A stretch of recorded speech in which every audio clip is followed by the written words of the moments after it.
for a little office party. Honestly, that office party happened. I think that would be pretty incredible, actually.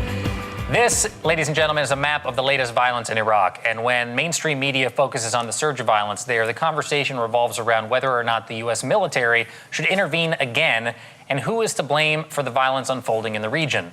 But there's also a bigger question about the role the U.S. should play in national security around the world. Joining us is Joel Pollack, senior editor-at-large of Breitbart News. Welcome to the show, Joel. Good to be here. Thank you so much for being here. I want to start just by asking a simple question before we get into Iraq. When do you think interventionism, Joel, I'll start with you, is necessary? I think it's necessary when it affects your fundamental national interest and when you actually have the ability to carry out a strategic goal.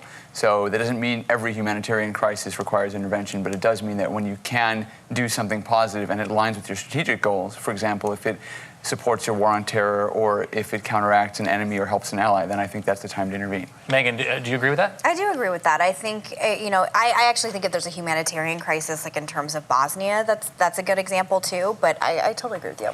Hey, Ahmed, what about you, man? Well, I think it's interesting to think about, the shifting kind of alliances that we see because, we talk about humanitarian reasons or to promote democracy or if it even, as you said, serves your strategic goals. But I think in the Arab world in particular, we're talking about Iraq, obviously. I mean, not only do we need to look at when we have intervened and how it's gone horribly wrong, for example, Iraq, the occupation, a decade of essentially destroying not only the country, but I think the social fabric and exacerbating some of the sectarian tensions. But more importantly, looking at where you haven't intervened and why you haven't intervened. I think that's where a lot of the criticism comes. For example, in Bahrain, in places like Saudi Arabia, which are, of course, close allies to the United States, but a lot of Arabs and I think anti-American sentiment and Muslims is born out of this notion that the U.S. only intervenes when it serves their national interests, even though they proclaim that it's on humanitarian grounds. Joel, you want to quickly respond to that? Because I want to bring up something that you wrote, actually. Sure, I don't think anything that the U.S. and U.S. allies did in Iraq is remotely as disruptive as what Saddam Hussein did. I mean, especially to talk about entire civilizations like the Marsh Arabs being wiped out in Iraq and things like that.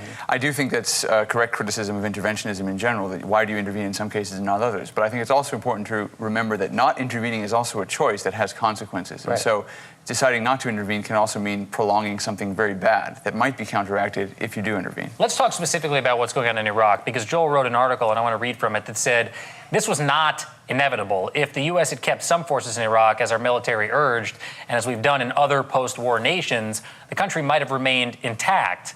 Ahmed, what do you think about this?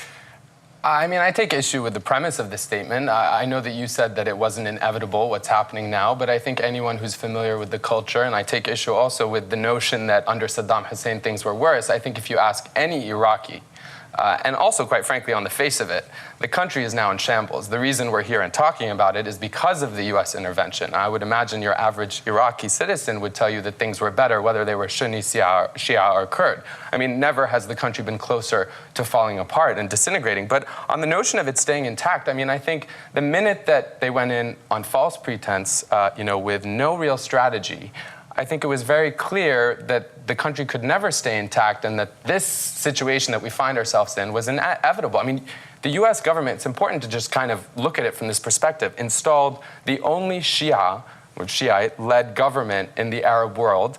And Maliki himself, who was living in exile in Iran for quite some time, even though the Shias are a majority, there's a large Sunni majority, and he never showed any indication, either rhetorically or in his actions, that he was ever going to actually try to unite the country after this horrible war. So I don't know that the U.S. ever had a choice to leave the troops there, especially since because he spent time in Iran, and Iran is such a close ally of not just Maliki, but the Shia-led government, Iran set a condition that there was absolutely no way that American troops could remain in Iraq. So they never signed the Status Forces Agreement, which would have protected U.S. soldiers.